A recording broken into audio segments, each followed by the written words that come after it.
오늘 말씀 제목은 신실하신 하나님입니다. 구약의 인물, 대표적인 인물 야곱이 있습니다. 그 사람은 이름이 두 개가 있어요. 하나는 또한 이스라엘이라 하나님께서 불러주셨습니다. 우리는 야곱처럼 양쪽 면이 다 있어서 인간적인 면으로 볼 땐 우리는 야곱이고, 그 야곱한테 환난이 있었습니다. 우리는 보통 이스라엘의 환난이라고 그러지는 않습니다. 야곱의 환난이라고 하지요. 하지만 이스라엘은 영광이 있었습니다. 근데 인생을 140년 넘게 살아본 야곱이 고백하기를, 하나님은 내가 험악한 세월을 살았지만 나에게 항상 신실하셨다 그러고 죽었어요. 우리는 어떠합니까? 우리도 야곱처럼 온갖 고난을 인생을 살면서, 그렇게 길지도 않은 인생인데 그 사이에 많은 환난을 당하고 있습니다. 그런데 우리가 신앙이 높아져서 이스라엘이 되고 보니까 야곱처럼 우리도 하나님은 그 가장 어두웠던 순간에도 나와 함께 하셨다. 그 모든 환난이 결국은 나한테 필요한 것이었고 오늘날 나를 있게 한 그것이 되었다 고백하는 것입니다. 예수님도 마찬가지로 똑같이 하나님의 신실하심을 증거하시기 위해서 이 땅에 보내지셨어요. 예수님도 마지막에 승천하시기 직전에 말씀하시기를, 내가 너희를 세상 끝날까지 떠나지 않겠다 말씀해 주셨어요.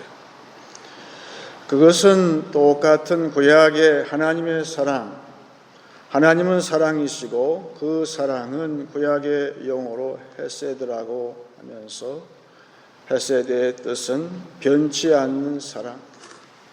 하나님은 절대 변함이 없어요.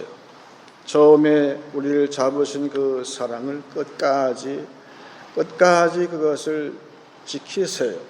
문제는 우리가 못 지키는데 문제가 있는 것뿐이지, 하나님은 우리가 못 지키고 비실비실대고 믿음이 연약한 가장 신앙의 골짜기까지 내려갈지라도 하나님은 절대 우리를 포기하지 아니하시고 우리를 붙드시고 그 사랑을 계속해서 주시기 때문에 오늘날 우리가 있다는 사실을 알게 됩니다.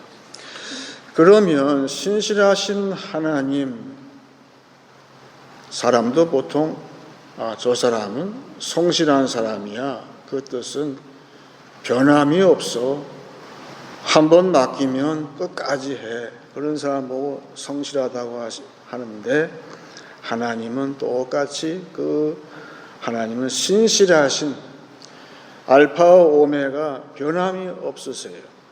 그런데 그 하나님, 신실하신 하나님의 사랑은 어떻게 표현될까? 몇 년 전에 이스라엘의 그 갈릴리 호수에 있는 그 집단 농장이죠. 키부츠가 있는데 거기에 형제 둘이서 갈릴리 호수를 지나가는데 그 진흙 위에 삐죽 튀어나온 하얀 물체를 발견했어요. 가까이 가보니까 오래된 배가 거기에 묻혀 있다는 사실을 알았어요. 그래서 고고학자가 동원됐어요. 그걸 발굴하기 위해서. 발굴해 보니까 2000년 전에 그 운행하던 배가 거기에 감춰져 있었던 거예요. 그래서 그것은 예수님 당시에 어쩌면 베드로하고 그 동생 안드레가 몰던 배처럼 그런 귀한 아주 자료가 발견되었다고 합니다. 그것이 발견된 원인은 3년 동안 극심한 가뭄이 있었다고 그래요. 그러다 보니까 물에 호수의 수위가 낮아져 가지고 그것이 이렇게 드러나서 그것이 발견되었다고 합니다. 반대로 가뭄이 아니라 홍수와 같은 물난리와 같은 그런 때도 우리는 겪게 되지요. 그것이 요나의 경우죠. 요나는 불순종할 때 하나님께서 바다에 쳐넣으셨어요. 죽었죠. 그런데 하나님은 뭐를 예비하셨나? 요나서 1장 17절에 이렇게 기록이 되어 있습니다. 여호와께서 이미 큰 물고기를 예비하사 요나를 삼키게 하셨으므로 요나가 밤낮 3일을 물고기 뱃속에 있으니라. 여기에 큰 물고기를 예비하사라는 말이 나옵니다. 이 말은 중요한 말인데 그것은 하나님께서 물건을 숫자를 센다는 말도 있고 그리고 무엇을 준비하신다. 여기 번역 그대로 예비하신다. 이것이 발전돼서 신학적으로는 섭리라고 이야기를 합니다. 하나님은 가뭄 가운데서도 하나님은 이 세상을 다스리고 계세요.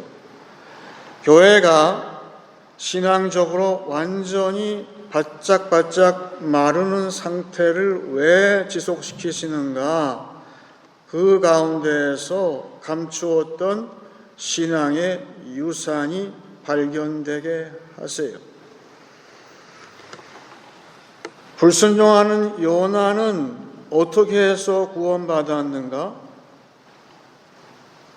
그 죽음 가운데서 깊은 물 가운데서 고래를 예비하셨어요. 그 고래는 바로 요나의 구원이 됩니다. 우리는 지금 어떻습니까? 교회는 세상의 파도와 같은 홍수와 같은 문화에 거기에 허우적대면서 빠져 있어요. 그런데 분명히 하나님은 예비하시는 것이 있어요. 지금도 고래를 예비하신다 그래요.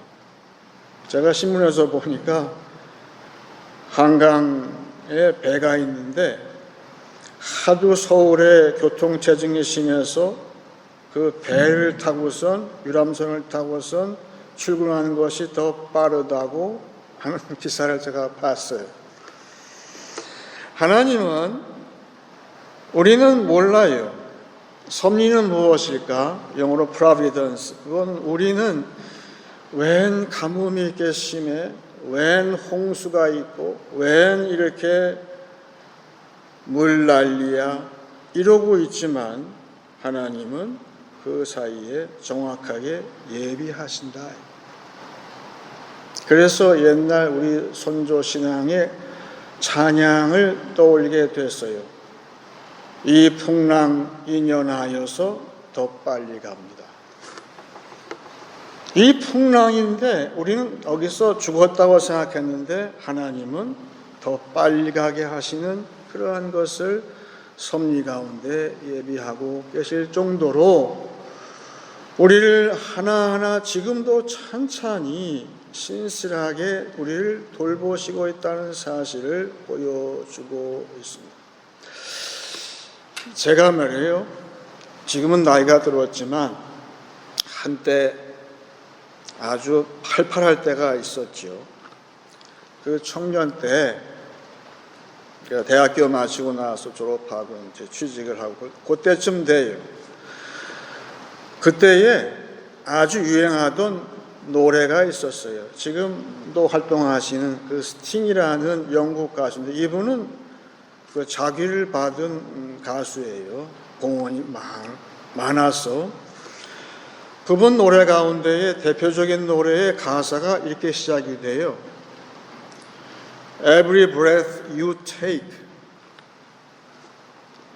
당신이 숨 쉬는 순간순간마다 내가 당신을 관찰하고 있습니다.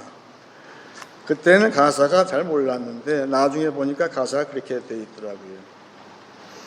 그때는 다방에 가게 되면 영락없이 그 노래가 틀어져요. 아마 지금도 그 노래 기억하시는 분은 저하고 나이가 비슷할지 모르겠어요. 근데 그때는 젊을 때라서 그 노래가 탁 나오는 순간 가슴이 막 뛰어요. 그러니까 연애 감정에서 그랬겠죠. 근데 그때는 그게 참 낭만적이었는데 조금 지나고 보니까 그렇게 했다가는 매 순간 당신이 어딜 가는지 내가 따라가고 당신을 주목하고 있다고 하게 되면 지금 경찰에 잡히죠. 그게 스토킹이잖아요. 그래서 그거 하는 사람을 스토커라고 얘기를 하는데, 여러분 오늘 본문 말씀 욥기 10장에서 욥이 하나님을 스토킹한다고 지금 얘기를 하고 있어요. 하도 내 환난이 극심해가지고 하나님 저를 좀 이제 놔주세요. 제가 뭔데 매 순간 나를 붙잡고 내가 숨 쉴 때마다 나를 관찰하십니까? 라고 하면서 오늘 본문 욥기 10장 16절을 보게 되면, 내가 머리를 높이 들면 주께서 젊은 사자처럼 나를 사냥하시며 내게 주의 놀라움을 다시 나타내시나이다. 그랬습니다. 원래 스토킹, 영어로 스토크라는 말은 여기서 나왔어요. 그 사자가, 용맹스러운 사자가 먹잇감을 숨어서 관찰하면서 이렇게 살금살금 다가가는 것을 스토킹이라고 얘기를 해요. 하나님이 지금 나를 사자처럼, 내가 먹잇감을 사냥하는 사자처럼 나를 이렇게 매 순간 나를 왜 그렇게 주목하십니까? 내가 아파 죽겠어요. 하나님은 집요한 사랑이 여기서 이야기를 하고 있어요. 하나님은 신실하시기 때문에 한순간도 나를 놓치지 않고 있다고 욥은 이야기하기 때문에 여기에 우리의 구원이 있어요. 왜 그렇죠? 내가 하나님을 주목하고 붙잡는 것은 아무 의미가 없어요. 반대로 하나님이 사자처럼 나를 주목하고 있고 매 순간 내가 숨을 쉴 때마다 나를 주목하시고 붙잡고 계시기 때문에 거기에 나의 구원이 있어요. 왜? 하나님은 절대 나를 놓지 않으시기 때문에 그것이 나의 구원이에요. 우리의 구원은 거기에 있어요. 하나님의 집요한 사랑에 있어요. 근데 집요한 사랑은 크게 두 가지로 욥의 경우에 나타나는데, 하나는 다른 사람이에요. 다른 사람. 내가 조금만 이렇게 작은, 여기 나온 거죠. 내가 머리를 들게, 조금만 머리를 높이 들어요. 그 말은 내가 믿는 자로서 조금만 교만하게 할 때마다 다른 사람이 나를 쳐요. 또 한 가지는 다른 사람만이 아니라 나의 모든 환경을 통해서 나를 주목하고 계시다. 내가 당하고 있는 이 아픔, 신체적인 아픔도 있고요, 정신적인 아픔은 더 커요. 하나님 왜 날 이렇게 괴롭히세요? 이렇게 안 해도 좋을 텐데. 다 이유가 있죠. 다 이유가 있죠. 하나님께서 나를 괴롭게 하시는 것은, 그것은 하나님께서 성실하시고 신실하시기 때문에 그렇다는 사실을 알게 되는 것입니다. 그 사도 요한하고 베드로 사도는 아마 평소에 가까웠던 것 같아요. 성경을 보게 되면 그렇게 나와 있어요. 그래서 사도 요한은 예수님의 사랑을 그렇게 표현했어요. 예수님이 우리한테 증거하신 하나님의 신실한 사랑을, 하나님이 세상을 이처럼 사랑하사, 그렇게 표현을 했어요. 근데 그걸 받아서 사도 베드로는 그러면 어떤 사랑인데요? 하나님이 이만큼인데 얼마만큼 우리를 신실하게 사랑하십니까? 그거를 베드로전서 3장 18절 19절에서 기록을 희한하게 했어요. 그리스도께서도 단번에 죄를 위하여 죽으사 의인으로서 불의한 자를 대신하셨으니 이는 우리를 하나님 앞으로 인도하려 하심이라. 육체로는 죽임을 당하시고 영으로는 살리심을 받으셨으니 그가 또한 영으로 가서 옥에 있는 영들에게 선포하시니라. 여러분,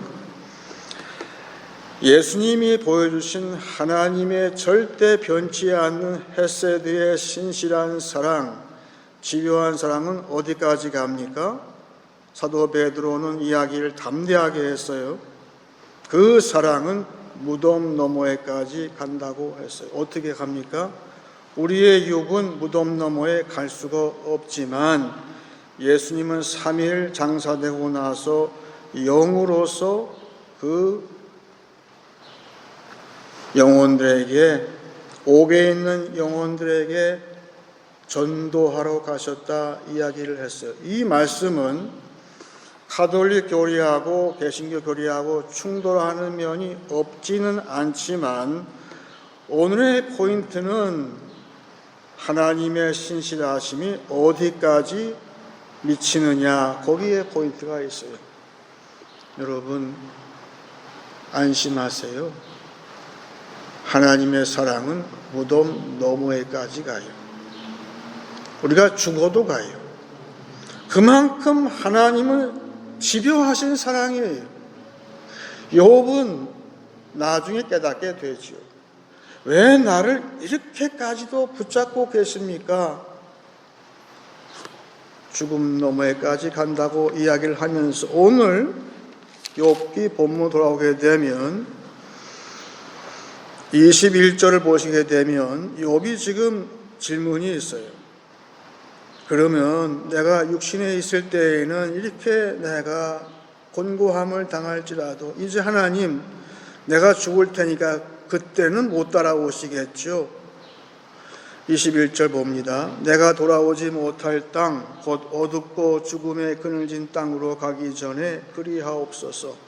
땅은 어두워서 흑암 같고 죽음의 그늘이 져서 아무 구별이 없고 광명도 흑암 같으니이다. 아마 욥은 깨달았을 거예요.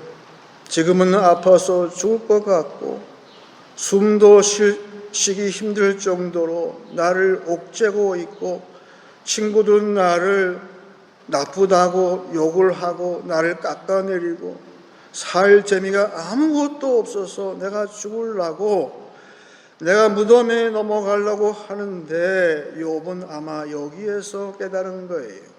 우리처럼 예수님을 통한 하나님의 집요한 사랑, 신실한 사랑을 깨달을 때에 그것은 육이 아니라 하나님은 영이시기 때문에 영으로서 우리에게 다가오시는 하나님. 아마도 제가 상상컨대는 베드로도 그렇고 바울도 그렇고 욥도 그렇고 아마 무덤에서 이 흑암, 캄캄한 흑암, 여기 나오는 흑암은 욥기서에 계속 나오는 말이에요.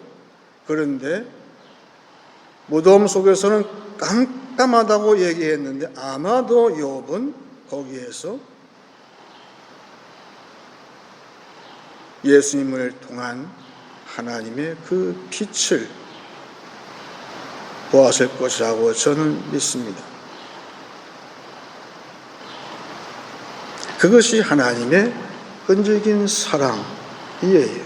그것은 내 육신적인 것 넘어서 무덤에까지도 하나님의 신실함은 제한이 없으다는 사실을 성경은 이야기를 해주고 있어요. 얼마 전에 저희 집에 기거하던 한 청년이, 한국 청년인데 좀 덜렁대는 기질이 있어요. 그래서 하루 저녁은 늦게 들어왔는데 큰일 났대요. 자기 애지중지하던 그 아이폰을 잊어버렸대요. 택시 타고 왔는데 택시에다가 두고 내렸다는 거예요. 사색이 됐는데 또 깨가 나가지고는 자기 컴퓨터를 보더니만 컴퓨터에 자기 아이폰이 어디 있는지 그게 추적이 가능하다 그러면서 추적을 해보니까 토론토 저 북쪽에 어딘가에 깜빡 있는 거예요. 그래서 제가 차를 몰아가지고는 가서 찾아온 기억이 나요. 시편 139편 8절은 이렇게 이야기합니다. 내가 하늘에 올라갈지라도 거기 계시며 수월에 내 자리를 펼지라도 거기 계시나이다. 우리가 육신적으로 다른 사람을 사랑하고 주목하고 추근대다가는 그것은 스토킹이라고 이야기를 받을 거예요. 하지만 하나님께서 신실한 사랑은 영의 사랑이에요. 영의 사랑은 하나님의 신실함을 나타내고 있어요. 오늘 말씀은 이야기하고 있어요. 하나님은 신실하세요. 이제 우리 보고 말씀하시는 것은 하나님의 신실함을 이 세상에 증거하는 길은 딱 하나뿐이 없다는 거예요. 그것은 뭘까요? 욥처럼 내 육신이 죽어야 돼요. 그러면 내가 영의 사람이 돼요. 다른 사람한테 영으로 다가간다는 것, 아까 읽은 베드로 사도의 이 말씀은 곧 우리의 전도의 원리가 되는 것이죠. 예수님께서 보여주신 것은 이처럼 사랑하사 어떻게 해요? 무덤에 내려갈지라도 내가 예수와 함께 내가 죽임을 당할지라도 그 너머에 나는 영의 사람이 되어서, 영의 사람은 육체로 다가가는 것이 아니에요. 오늘 어린이 주일이고 다음 주가 어머니 주일인데 우리 자손들과의 사랑도, 부모와 자식 간의 사랑도 육적인 사랑으로 하게 되면은 그만 좀 스토킹 하세요. 그럴 수 있어요. 하지만 내가 예수와 함께 죽고 내가 영으로 다가갈 때는 그것은 하나님의 신실하심을 내가 보여주는 것이다. 그런 사람은 육신적으로 뭘 베풀려고 하기 전에 뭐 할까요? 기도하는 거예요. 우리한테 성령을 주신 이유가 있어요. 성령과 함께 기도함으로 그 영혼에게 하나님의 신실함으로 다가가라고, 그럴 때에 거기에 그 영혼의 구원이 달려있다고 오늘 말씀하고 있는 거예요. 이제 말씀을 정리하겠습니다. 하나님은 사랑이시고 그 사랑은 신실하십니다. 신실하신 하나님이 섭리로 모든 일을 다스리십니다. 그의 신실하심은 집요하기에 우리의 구원이 거기에 있습니다. 집요하신 사랑은 무덤 너머에까지 이르기에 나는 소망이 있습니다. 한 주간 사실 때에 예수와 함께 육은 죽고 영은 살아서 조금 더 기도하고 전도하심으로 신실하신 하나님을 증거하시길 축원합니다. 이제 찬송 382장 하겠습니다.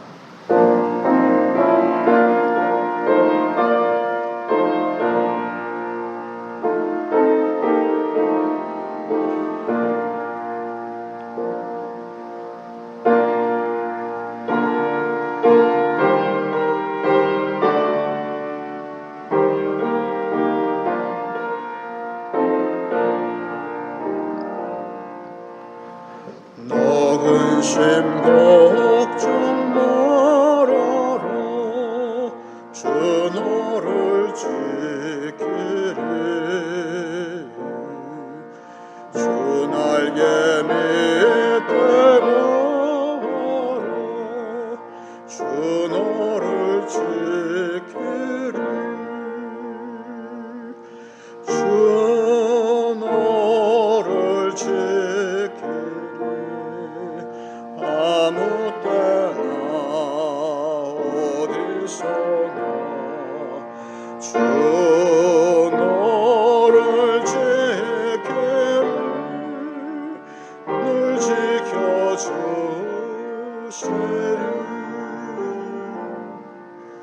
어려워 낙심될 때에 주 너를 지키리. 위험한 일을 당할 때 주 너를 지키리. 주 너를 지키리. 아무 때나 어디서나 주 너를 지키리. 늘 지켜주시리.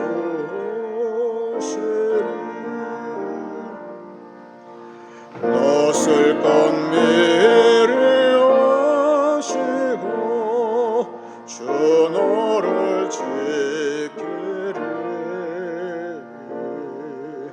구하는 것을 조시며 주 너를 지키리. 주 너를 지키리.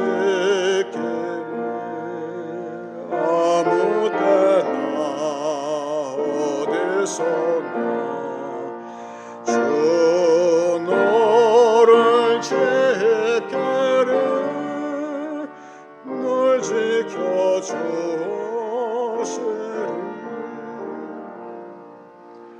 어려운 시험 당해도 주 너를 지키리. 구주의 품에 거하라. 주 너를 지키리. 늘 지키리. 아무 때나 어디서나 주 너를 지키리. 늘 지켜주시리.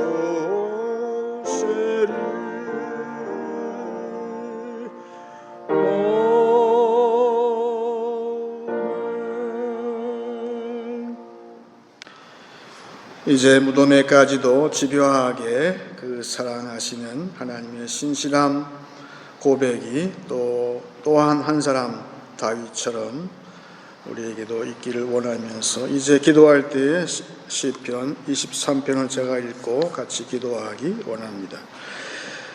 여호와는 나의 목자시니 내게 부족함이 없으리로다. 그가 나를 푸른 풀밭에 누이시며 쉴만한 물가로 인도하시는도다. 내 영혼을 소생시키시고 자기 이름을 위하여 의의 길로 인도하시는도다. 내가 사망의 음침한 골짜기로 다닐지라도 해를 두려워하지 않을 것은 주께서 나와 함께 하심이라. 주의 지팡이와 막대기가 나를 안위하시나이다. 주께서 내 원수의 목전에서 내게 상을 차려주시고 기름을 내 머리에 부으셨으니 내 잔이 넘치나이다. 내 평생의 선하심과 인자하심이 반드시 나를 따르리니 내가 여호와의 집에 영원히 살리로다. 다 같이 기도하겠습니다.